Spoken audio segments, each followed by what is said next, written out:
G'day guys, Cam Wild Touring and welcome to this week's episode. Check this campsite out. This was a little bit of a mission to get into, but I have got 180-degree river views. It's bloody beautiful. I have forgot my camp chair, but no matter. I've got a little rock ledge right in front of where I'm gonna have my campfire tonight, so I'm sweet. But that's not what I wanted to chat about today. Today, I wanted to chat to you guys about camp cooking options. Specifically, I wanted to discuss and compare cooking on the fire versus induction cooking, which I have been doing for the last 3 years as a little bit of an experiment, really.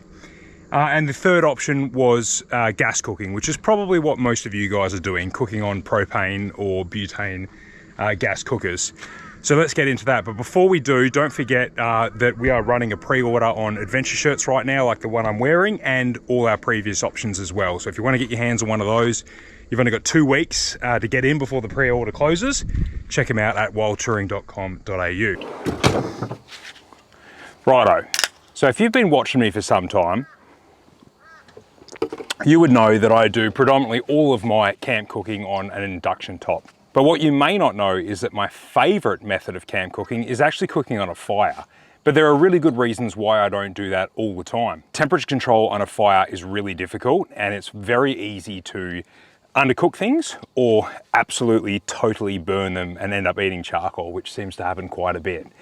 I still love cooking on the fire because it's almost like dinner and a show. It's entertainment, it creates atmosphere, people are around the campfire anyway, so yeah, I don't know, it's really good fun, and it's definitely the most fun way of camp cooking for myself. The other reason why I don't do it all the time, other than temperature control being very hard, is because where I live in Western Australia, we have campfire bans for at least 4 months of the year, and sometimes they're pushed out like they were this past season, where we weren't able to cook on campfires for, I think it ended up being over 6 months. So for half the year, it's not an option for me anyway. On top of that, a lot of national parks and whatnot won't let you have campfires, so it can be quite limiting, and I can't rely on cooking on the fire to be my sole method of camp cooking. So I've got to have a plan B up my sleeves. My plan B has always, well, for the last 3 years, has been induction cooking. Prior to that, it was gas cooking. Now, the reason that I do run an induction cooker and that I do prefer it over gas cooking for camping from the car specifically, because I'll talk about caravanning later, but from camping from the car, I really like these induction cookers because they're relatively lightweight, they're very compact, they don't take up too much room. I don't have to rely on gas cylinders, although I do have to rely on enough power to run it, and I'll talk about that a little bit later. But yeah, they're very compact and very simple. I also like that they're fantastic in the wind. Where I live in WA, anywhere on the beach, we cop wind all the time. That's why it's called WA Windy Always, especially on the coast. Not so bad inland like I am right now, it's not too breezy here, but an induction cooker absolutely pays for itself when you're camping on the beach, it's blowing a gale, and you want to have a quick feed. On that note, induction cooking is very, very fast. These things heat up instantly. I don't have to worry about being at altitude or, well, I didn't think I had to worry about really cold temperatures because some gas cookers don't handle cold temperatures very well. But I must say, on the list of cons for induction, I've had 3 different induction cookers in 3 years, and this is my 3rd one. The first 2 failed, so I guess there's con number 1. There is sensitive electronics inside these things, and they're not really made for endless corrugations. So if you subject them to that, you're gonna have failures. My first one failed and I could hear something rattling inside it. The second one from the same brand, one morning we were camping in Dwellingup, which is not too far from Perth, and it was fairly cold in the morning, like probably 1 or 2 degrees. And I'd left that induction cooker out overnight and there was frost on top of it, so it was really cold. Everyone else was struggling with their gas cookers. They weren't able to, the gas cylinders were frozen and they weren't able to get their gas cookers going for a morning coffee. And I said, don't worry guys, I got this. And I got out the induction cooker. It wouldn't turn on and it was throwing an error message because it was so cold. That's not the only time I've had issues with these induction cookers throwing error codes. Like I said, I've had 3 of them. The temperature control on this one, this is an Anko from Kmart. These are like 60 bucks or something, so it's hard to argue with the cost of the thing. It's got 10 different settings, a lot of temperature range on this thing for cooking, lots of settings for temperature. So Can't argue with that either. But I do find often when I'm cooking on this thing, it'll throw a over temperature code. I think it's an E5. It does it all the time. And it's for when the surface of the cooker is too hot. And it doesn't seem to matter what pan or pot I use on it. But that can be really frustrating, because if I'm trying to cook up some lamb chops or something like that, and I want a pretty hot and fast cook, it'll keep throwing this code, and then I lose all the temperature from my pan and the meat will just start stewing. So that's quite annoying. So they do have a few issues. Obviously, other cons on top of that is the fact that you need quite a substantial electrical system to be able to run them. Now, most people are running lithium battery setups now in their cars and caravans, so they probably do have a system capable of running them, but I certainly would never recommend going out and spending thousands of dollars on an electrical system just to use an induction cooker. If the electrical system you had worked really well already, I would stick with it, and I'd choose gas cooking or fire cooking over induction cooking. But if you already have that electrical system, then it's fairly inexpensive to buy. Obviously, you've got to be aware that you need induction capable cookware. So I use this little Smart Space fry pan that you've heard me talk about before, detachable handle, really like that. Basically anything with a magnetic base will work on an induction top. So your cast iron pans, your spun steel pans, your spun steel camp ovens will work on top of these induction cookers. So that's pretty cool. So I guess despite several of those setbacks being fairly significant, I persist with running an induction cooker because I already have a fairly large electrical system capable of running it, and it means that the cooker itself is very compact and I don't have to rely on running out of gas. It's quick and easy in windy conditions. For those reasons, I choose to continue to run induction cooking even after 3 years of having several failures and several issues with this system. But you do have to be conscious of what style of camping you're doing. If you're doing stuff like me where you're doing a lot of stop-start and you're moving most days and you're going to be putting power back into your system so that you can continue to run this, great. If you're going to be camped up for multiple days, maybe weeks in one spot, if there's a lot of cloud cover or you're camped under trees and you're not getting solar input into your system to recharge, replenish your battery system from what this induction cooking will take from it, then you're going to have issues. So that's probably the main reason why I will run this in the car, but I don't run it in the caravan.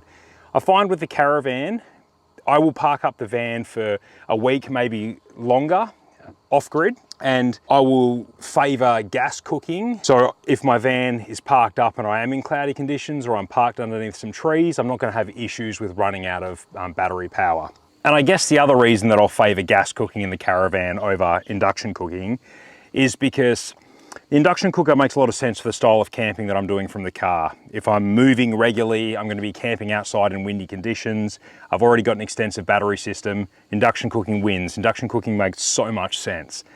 But in the caravan, other than needing to be aware of the power demands like I spoke about, I just prefer to cook on gas over induction. Gas has more temperature control. It allows you to fine tune the temperature that you need to cook the dish that you're trying to execute.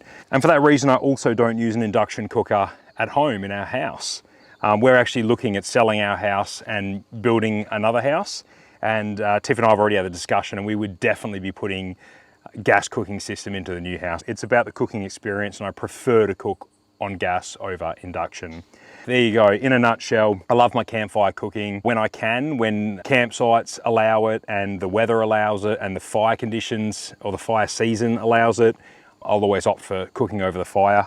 Otherwise, induction cooking from the car and gas cooking in the caravan and at home. So I think there's no like one shoe fits all. It depends on your situation, what battery system you've got, where you're going to be traveling, all those kinds of things, what sort of food you're going to be cooking, all that kind of stuff comes into consideration. Now, last couple of episodes I've been away with Harry Fisher from Fire to Fork, who is a campfire cook, and what you may not know is that he does carry, I think he's got the same induction cooker as me that he carries with him on most of his trips. And he also cooks on gas on his camper trailers and now his new caravan. So I thought he'd be a really interesting person to chat to about the topic as well. So I'll leave you with that. I had a quick chat to Harry about that very topic, and I'll see you guys in the next one. Cheers. Cheers. Don't forget, Venture Shirts, 2 weeks left. But I've got... And beers. And beers. But I've got Harry with me, and I'd be mad not to talk to a full-time YouTubing cook about his preference for cooking. So Harry's recently got a new caravan. He's got a Cub 16-foot hybrid. Yep. External kitchen. Yep. And you've got gas. Can I ask you, is that what you wanted? Is that what you opt for? Gas versus induction? What are your thoughts? I know your preference is fire cooking. Yes. No. So other than fire cooking, there's obviously there are different options. I actually asked for induction. I asked for full induction. And they hadn't done it before. And I said, look, would you guys be keen to maybe try it? Because in my previous camper trailer, I reckon I used the gas burner like 10 times in nearly 3 years. And I was like, oh, what do I need it for? So now I have 2 kids. I have a lot of solid food with the kids. Previously it was like a lot of milk and stuff. Anyway, long story short, after having a caravan with aircon, all of a sudden,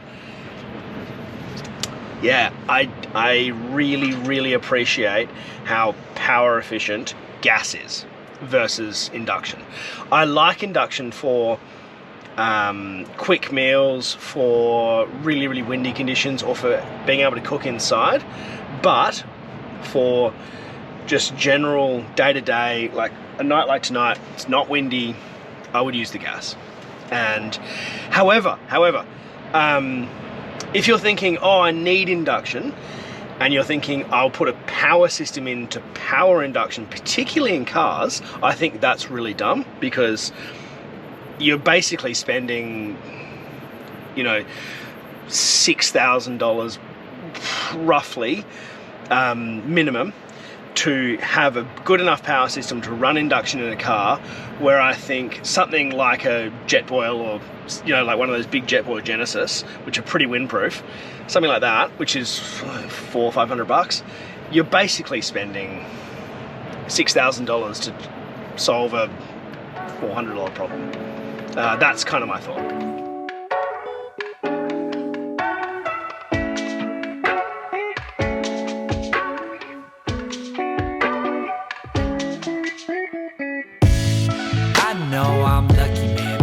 Don't feel lucky, man. Why can't I feel what I know?